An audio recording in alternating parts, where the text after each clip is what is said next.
Everyone tells you to build an emergency fund. 3 to 6 months of expenses. Keep it in cash. Don't touch it unless it's a true emergency.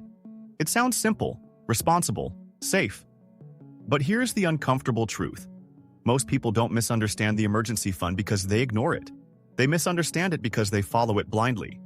And in doing so, they either keep far too little and stay financially fragile, or they keep far too much and slow down their wealth building for years. If you want calm, realistic financial education that challenges common rules without hype or shortcuts, make sure you like this video, subscribe to the channel, and comment below how many months of expenses you currently keep saved, because by the end of this, you may rethink that number entirely. The emergency fund rule isn't wrong, it's incomplete. And incomplete rules are dangerous when applied without context.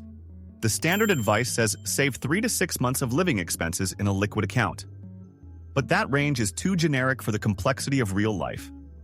Your job stability, income variability, family obligations, debt level, and risk tolerance all change what enough actually means. Yet most people hear a number and stop thinking critically. Here's the mindset shift you need to make. An emergency fund is not a goal, it's a buffer. It's not meant to make you feel wealthy. It's meant to make you resilient. And resilience looks different for everyone. A single person with stable employment and low expenses does not face the same risk profile as a self-employed parent with variable income and dependence. Applying the same 3 to 6 month rule to both is overly simplistic. Now here's what most people misunderstand. The purpose of an emergency fund is to prevent forced decisions. It exists so that when life disrupts your income or creates unexpected expenses, you are not pushed into high-interest debt, panic-selling investments, or making career decisions out of fear. It protects your long-term plan from short-term chaos. But when you hold far more cash than your actual risk requires, you create a different problem: opportunity cost. Cash is stable, but it rarely grows meaningfully over long periods.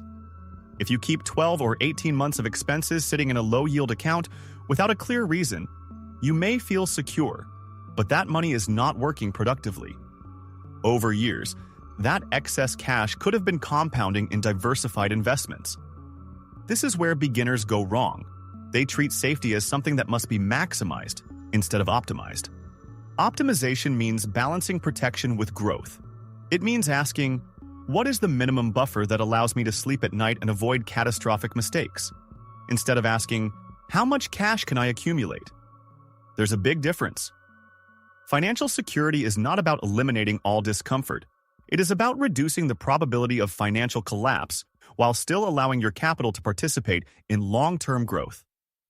Let's break this down practically. First, calculate your essential monthly expenses, not your lifestyle spending. Housing, utilities, groceries, insurance, minimum debt payments. Strip it down to survival mode. Your emergency fund should be based on this number, not your full discretionary lifestyle. Many people inflate their emergency fund target because they calculate it incorrectly, building protection for vacations and dining out rather than true necessities. Second, evaluate income stability. If you are salaried in a stable industry with strong demand for your skills, you may reasonably lean toward the lower end of the range. If you are self-employed, commission-based, or in a volatile field, you may need a larger cushion. The risk of income interruption determines the buffer, not a generic formula. Third, consider your safety nets. Do you have access to family support, secondary income, or strong professional networks?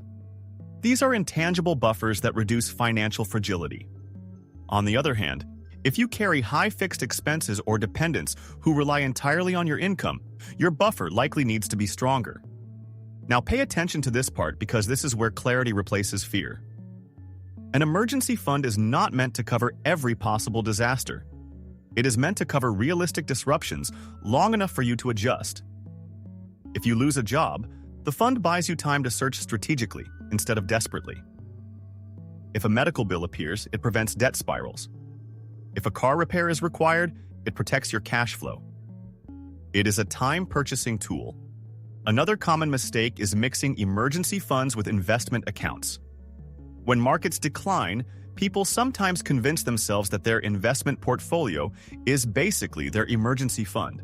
That is risky. Investments fluctuate.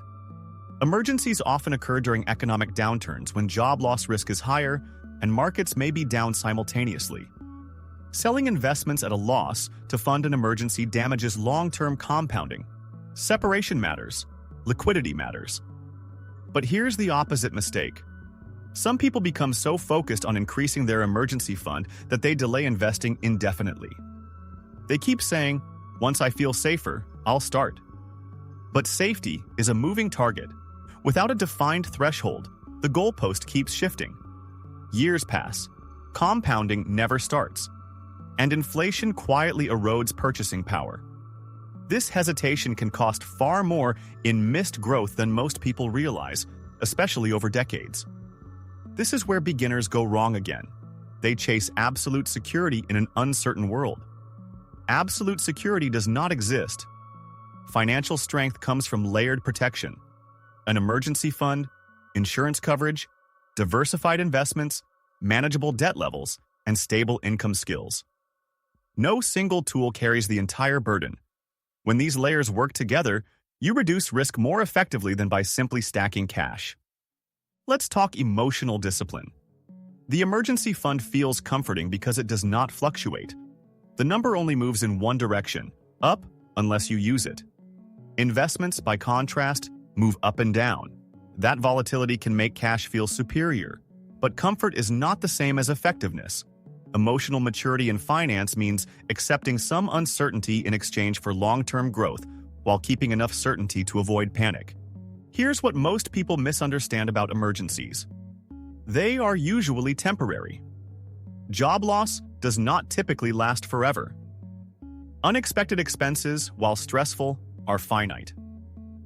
The emergency fund is a bridge, not a permanent lifestyle. Once the emergency passes, the system should allow you to rebuild the fund and continue investing without starting from zero. Now, consider scalability.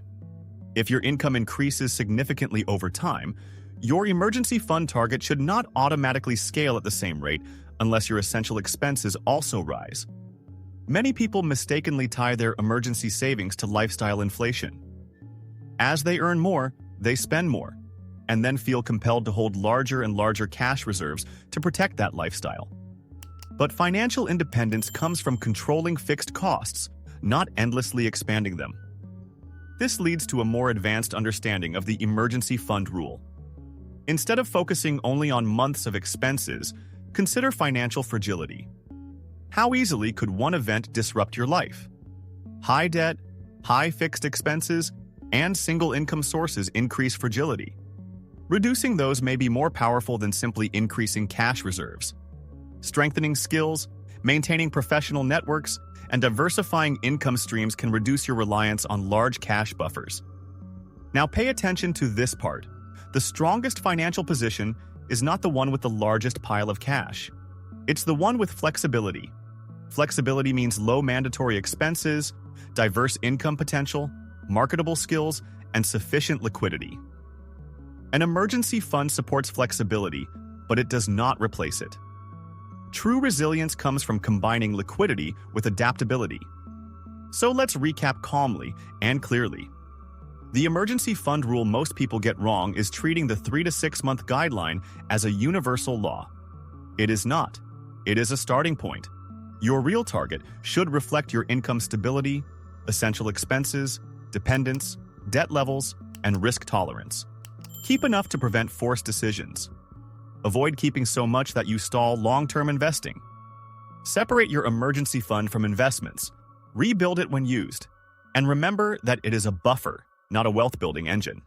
If this shifted how you think about financial security, like the video, subscribe for more disciplined and system-focused money education, and comment below how you're planning to adjust your emergency fund strategy.